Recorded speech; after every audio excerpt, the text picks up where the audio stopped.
hear how to restore the streets, rebuild the ruins, repair the breach, and raise up the foundations of a new church. The garden church is like a spring whose water does not fail.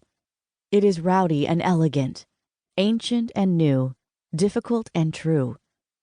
The call, Anna discovered, was simply what my grandparents and great-grandparents were called to as well: to discover what it means to be faithful in our generation, for this season, in this garden. She has planted in faith. May the work of her hands and the whole garden church be witness to the light. Sara Miles is an author whose books include Take This Bread, Jesus Freak, and City of God. She served as Director of Ministry at St. Gregory of Nyssa Episcopal Church in San Francisco for 10 years and is the founder and director of the Food Pantry. Chapter 1. The Table. The oil sizzled as I poured it over the surface of the cedar stump table sitting in the May sun. "We consecrate this table with the anointing of oil," I said as I continued pouring.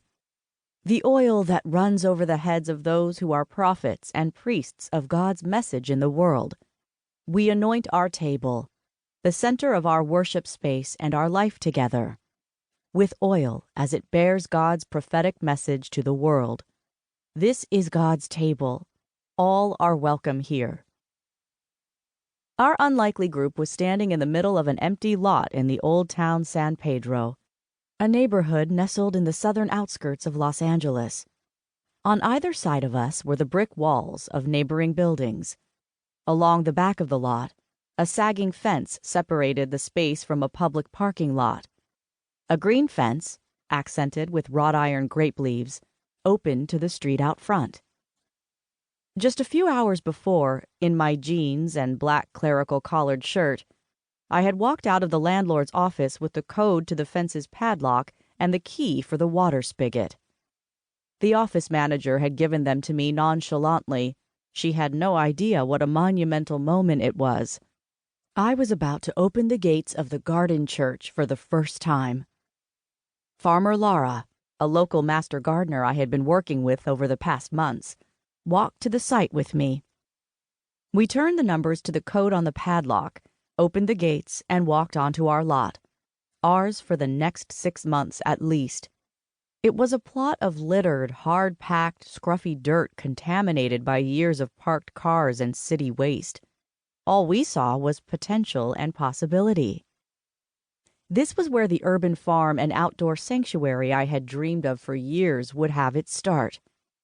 We were going to reimagine church here as we worked together, worshiped together, and ate together with all kinds of people. We would grow food, establish community, and connect with nature, God, and each other. This was it. Today was the day. Farmer Lara, with her big straw hat to protect her from the California sun, and I got to work. We stretched a carpenter's measuring tape across the 50-foot wide plot, bringing to life the pencil sketches from my journal and the plans that Lara and her husband Scott and I had worked on around their kitchen table.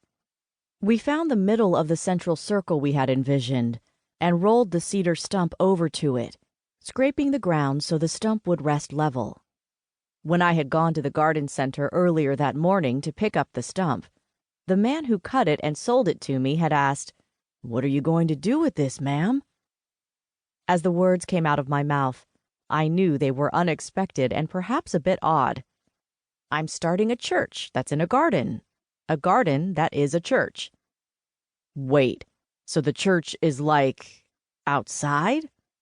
"Exactly," I said with a smile, curious what he was thinking. "So this stump is like church furniture. Well, now, that will be neat," he said.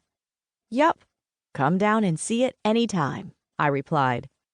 "We'll be in the empty lot on 6th Street, across the street and a bit down from the Warner Grand Theater."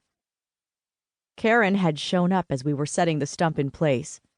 She had parked a few blocks away where the parking was free and slowly made her way with a cooler rolling behind her, filled with ice she had been making in her freezer all week. I first met Karen at Wayfarers Chapel.